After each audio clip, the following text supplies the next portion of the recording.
Hey guys, this is Amber from Great Oaks Farm, and today we're going to talk about how we prepare for kidding season. Stay tuned.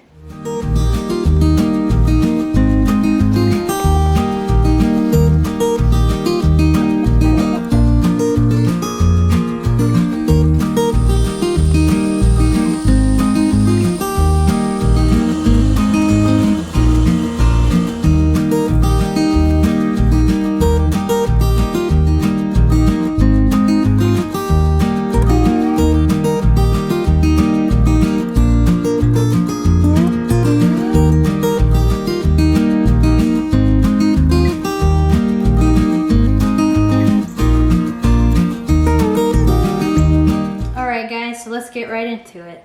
So my number one go-to when I'm recommending to people what they need for goat delivery is molasses or Cairo syrup.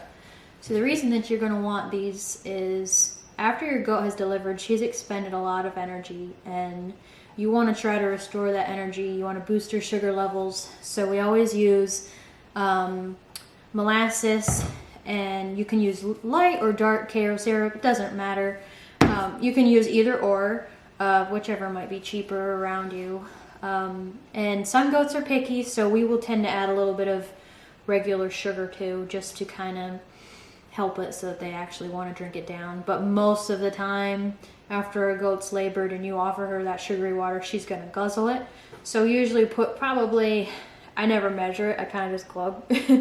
It's probably about maybe a little over a quarter of a cup of molasses or Cairo syrup, and not quite quarter of a cup of regular sugar to a gallon of warm water, or I think it might even be a 2-gallon bucket that I tend to use. And you just kind of mix that up till it's all dissolved, and then you offer that to your goat, and if she guzzles the whole thing and wants more, it doesn't hurt, get her some more. And another thing you can add, I don't tend to add this to the first time because I want her to drink it. It's good to have electrolytes on hand. This is just Do More multi-species. You don't have to have the Do More goat brand. I mean, it's the same thing. It's just labeled goat, so it costs more. So just buy like the cheap electrolyte packets. Maybe try to get her to drink the molasses or the Cairo syrup water first before you try to put any electrolytes in, because you want them to drink, and sometimes they don't like the taste of the electrolytes. So you can go ahead and give them the molasses water or Cairo water first, and then you can give them another batch of the same. You can make it sugary and then add this, try to sneak this in, and maybe they'll still drink it. But that's helpful. I don't have the tube with me right now. I was going to show y'all, and I had brought it up and then I brought it back down. They make an electrolyte form paste. I think it's called Jumpstart for goats, and people use that when they're showing goats and the goats get stressed after riding in the trailer. They'll give that to them, and it also says it's good to give to baby goats that are just not bouncing right after delivery, just to give them some energy. So it's good for both the kid and the mom to have on hand. If your kid's a little weak, you could give it just a teeny little bit in its mouth. And I actually did end up doing that this last season because one of the babies just wasn't bouncing right into getting up and eating, and it did seem to help. And I also gave it to the mother just to give her that electrolyte, because they really have a hard time spitting out the paste if you put it in their mouth in the right spot, versus you offer them a bucket of water and they don't want it. You either have to drench it or she's just not going to have it. So that's a good way to guarantee that she's got the electrolytes in her. It is a little bit more money than using the packet though. And then another thing I always keep on hand, I always keep probiotics on hand. You can use Goats Prefer probiotic, or you can use Probios. They're both really good. I think Probios has had a little bit better results when we've had need for it than the Goats Prefer, but they both work pretty good. Because sometimes does after delivery and their body is just all out of whack, they might get diarrhea a little bit. We've had that happen a couple times, so it's good. You want to try it. Any issues that a goat has, you want to try to clear it up as fast as possible, diarrhea especially, because she's already lost blood and water, and you're trying to keep her from losing too much energy. And diarrhea is not another issue she needs on top of all the blood loss she's going to have just from kidding, because they will bleed. I think probably about a month after they've delivered, they'll bleed for about that long. And they might even spot a little bit after that, so they don't need to be dealing with that too. So always keep probiotics on hand so you can try to clear that up as soon as that happens. Another good thing to have is vitamin B paste. This is, again, it's not been a super stressful delivery. This is just going to help her boost her energy. And I'm going to talk about why I don't use this one for emergency in just a second. You can also give this before delivery. A lot of times a goat's going to show a lot of signs, and I'm going to do a video later on that, kind of how to recognize that a doe is getting close. But once you learn how to recognize those signs, or even if you have a due date scheduled and she's not had it the day before or early, you can give this like the day before her due date. You can give it like every day. Let me see. You can give this once a day until she delivers. If it's like the day before her due date that you start, again, it's just going to boost her energy and kind of help her.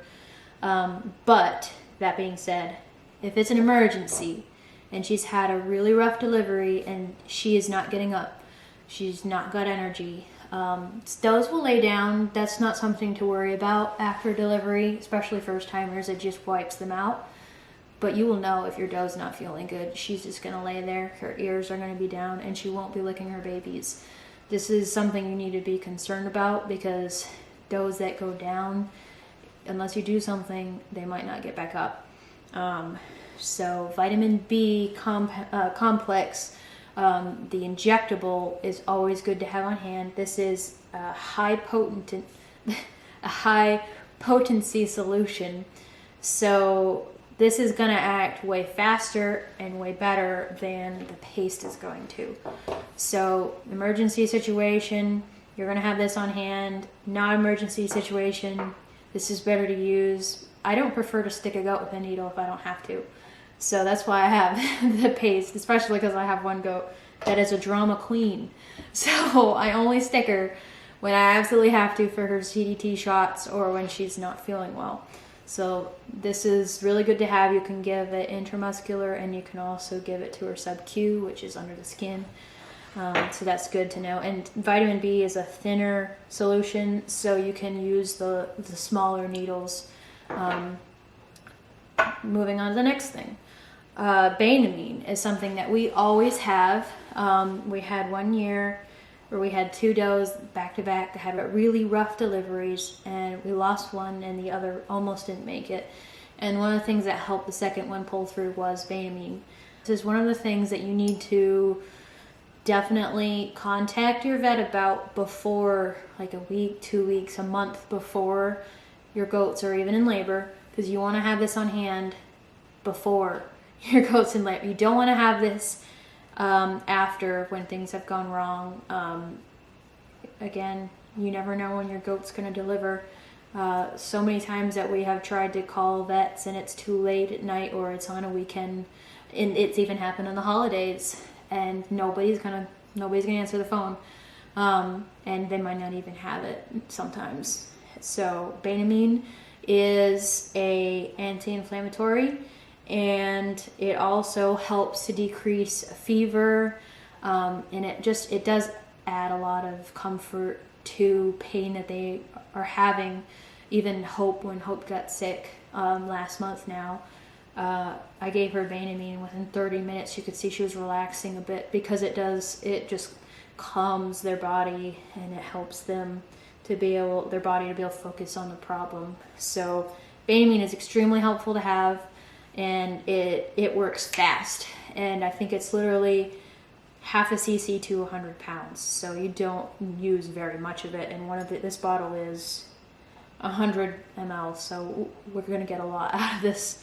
And I don't think it was too terribly expensive, but it's one of those things, if you're gonna spend some money on to have, I recommend Banamine.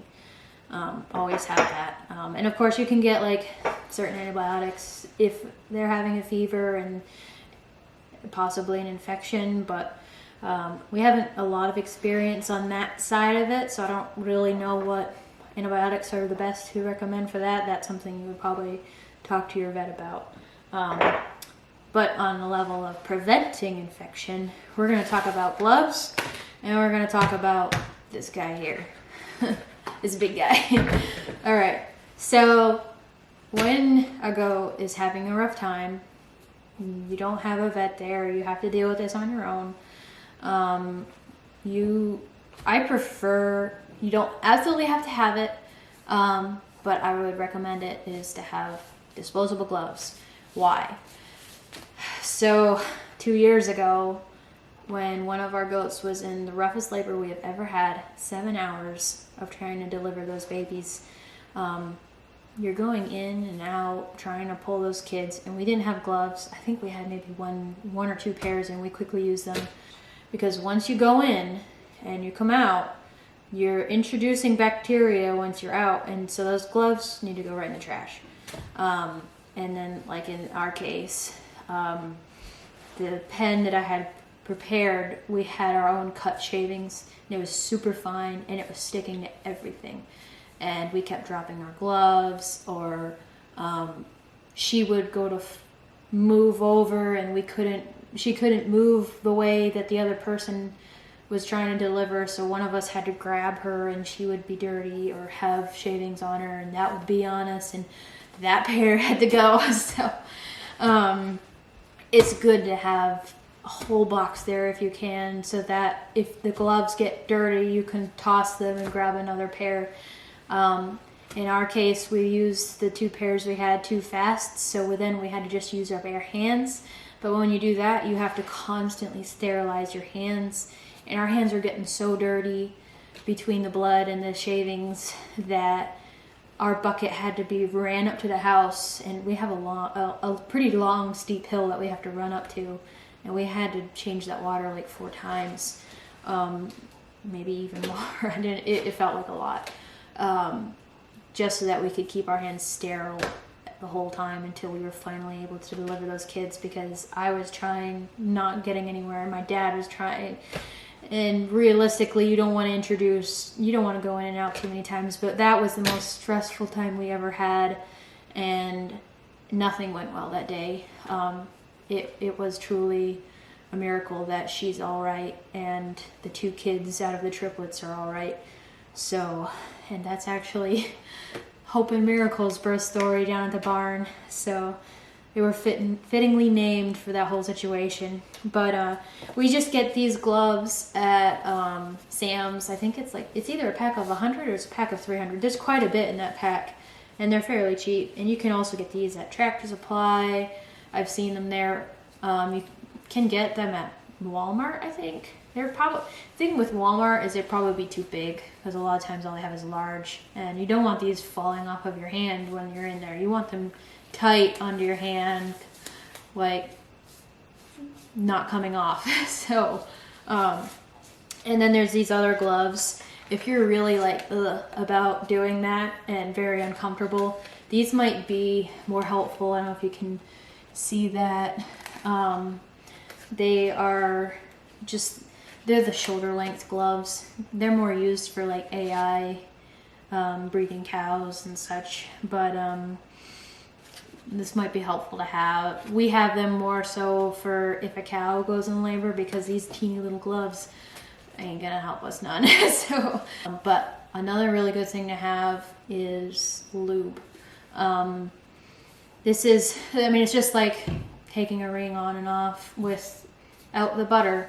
It's not going to come off so well without the butter, but with the butter, with the lube, it's going to come off so much easier. So it's the same principle when you're going in and out of the goat, because again, you're forcing your hand into an area that it's difficult going in. It does go in, but again, like it's going to help cut back on the discomfort for her. Not fully, but it's just going to help a lot with getting in and out as easily as you can possibly make it for her, because again, you don't want to make it more painful than it needs to be, because it's already painful enough. So lube is just another really good thing to have. And then the last thing that we have on here, I like to have the iodine. It says it's gentle iodine wound spray, but again, just Captain Track Supply. And this is just, you don't want to get infection in your goat. After a doe delivers, a lot of times she's torn a bit back there. You want to try to keep it clean. You don't want, in the summertime especially, there are going to be flies and everything. They're going to try to irritate it more. So you want to keep it clean also just to keep the flies off of her. You don't want them pestering her. Especially here in South Carolina. We never dealt with this in any other place that we've lived, but maggots is a concern here. We've never had it happen with a doe, but we have had it happen with a calf that had diarrhea, where all of a sudden there was maggots on them, and that was very disgusting and horrifying for us, because it was just another thing that we had to worry about, was going out consistently to make sure the calf was clean, because it was sick and it wasn't moving and it wasn't because a normal calf will flick its tail and the flies will move, and so you're not going to get that problem. So it's the same with the doe. If your doe is taking a bit more to recover, you're going to have to really do all the cleaning for her so that she's not dealing with that issue, because again, that could be a really bad thing too. So you would mix iodine in warm water. I usually just do a glug. No idea how much that is. It just kind of makes the water a little brown. I always wear gloves because it does stain your hands. A lot of times I'll actually take warm soapy water first, just lightly soaped, not heavily soaped, and I will wipe her down with that first, and then I'll dry it, and then I'll go with the iodine, and that will disinfect it. And I will do a video later on prepping the doe to try and help it so that she is cleaner even after delivery, but these are just good things to be able to do for them to keep them clean. That is the last thing that I would have on there. Or no, actually I did forget the bottles. These are not bottles that I recommend. I just bought these to try them, so I'm not touting them or anything. But another good thing to have is a bottle. You can use human baby bottles, or lamb or kid bottles. But your main concern with a newborn is slow flow. You don't want to have a nipple that has a huge wide open end and end up causing the baby to have pneumonia. So you're only going to need this if you are planning on bottle feeding. Some people pull the kids immediately because they want all the milk, and there's nothing wrong with that. We do milk sharing, so we don't end up pulling the kids. I just find it's easier for us that way. If we do showing in the future with a doe and milk, I might end up pulling the kids then. But these are good to have even if you're not planning on bottle raising, because you never know if a kid gets rejected or one is a little bit too weak to keep up with the rest and you need to pull that one. We've had that both happen. So bottles are good to have. And again, grab one that has no hole in it yet, or I think some of the human baby bottles, they'll have a hole but it's really tiny because they want you to be able to cut it yourself. And you're gonna just cut the tiniest bit and kind of gauge it based off of how the baby's doing. If the baby's sitting there bumping it, might be an indication that it needs to be open just a tiny bit more. Or if you're looking at it and you're not seeing any, because most of these will have, I don't know if you can see it, but most of these will have measurements to kind of help you track how much the baby has drank. But if it's not draining at all, that's another pretty good indication that the nipple could be cut just the tiniest bit more. But when you cut it, just cut a tiny bit. I can't overemphasize, because sometimes the tiniest bit is all it takes for it to really start flowing. And you don't want to cause your baby to have pneumonia. That's a surefire way to drown and kill your poor little goat. So don't want to do that. Talking about contacting a vet ahead of time. So if it is possible, which for us, unfortunately, we are in an area where the most local vet that can travel for emergencies is an hour and a half away. So it's really not convenient for us. We really don't have a vet that will likely come out. That year that we had to struggle with that one goat, we called 5 different places and nobody even returned our calls, not even the day later or a week later. So it's just, for us, it is a hard time. In our area, we don't have any new large animal vets, and none of the small animal vets will even come out for farm calls. But if you can try to do your research ahead of time, try and call different clinics and see if you can find a place that will come out. I definitely recommend doing that. When we lived in Maine, we had 2 different vets that we knew. One was a horse vet and one was an exotic vet, and both of them have come out for emergencies. One came out when the other was not around. So if you can find a couple different vets too, that is also really helpful, because you never know, one could be on a family emergency and the other one's available, so that's good to have. But try to get a vet, and if you can't get a vet, again, in our circumstances, we didn't know anybody local that had experience, but there are a lot of people these days that they happen to know someone with more experience. If you can find a farmer buddy or a farmer mentor, I guess would be a better way to say it, that has experience with delivering goats, then I would try and talk with them and see, are you willing to come out and help me? That would be so appreciative. I don't know what I'm doing. Just do whatever you can to try and make kidding season less stressful for yourself. Because the first season, you're going to be anxious about every little thing, and you try to ask about it on Facebook groups, and everybody's going to tell you their horror stories. My mother always tells me, stay off the internet, because when it comes to animals, everybody's throwing around their opinions and everybody's throwing over their horror stories, and it gives you way more anxiety than you need to. You can misdiagnose, you can overthink it and just make it birth usually for me and my family on the farm is one of our most favorite times of the year. You get to enjoy the miracle of birth, and you get to enjoy the beautiful little babies, and adding that stress to that, it's not necessary. So if you can try and find ways to make it less stressful, finding a mentor, finding a local vet, that's going to help ease your conscience a lot. Tough times, if you're farming, they will come.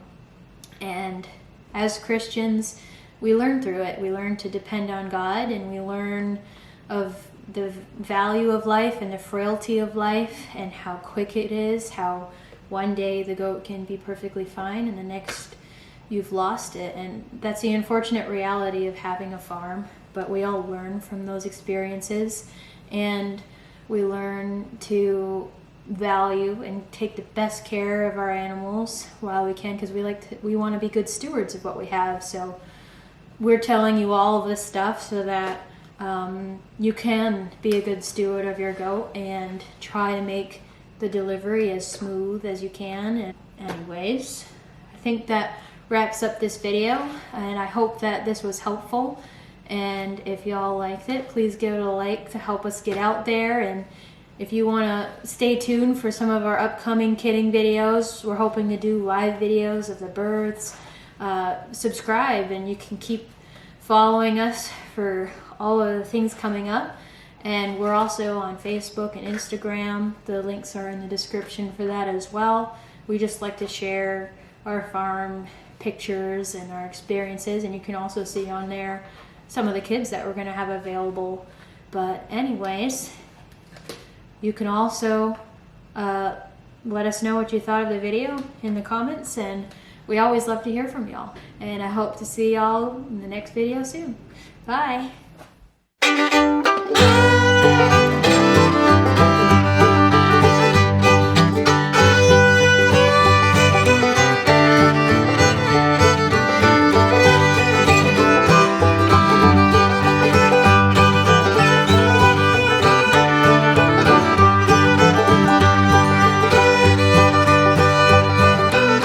You can give it like I think it's every day for 5 days. It might be just every day. I think it's just, you can give it once a day. But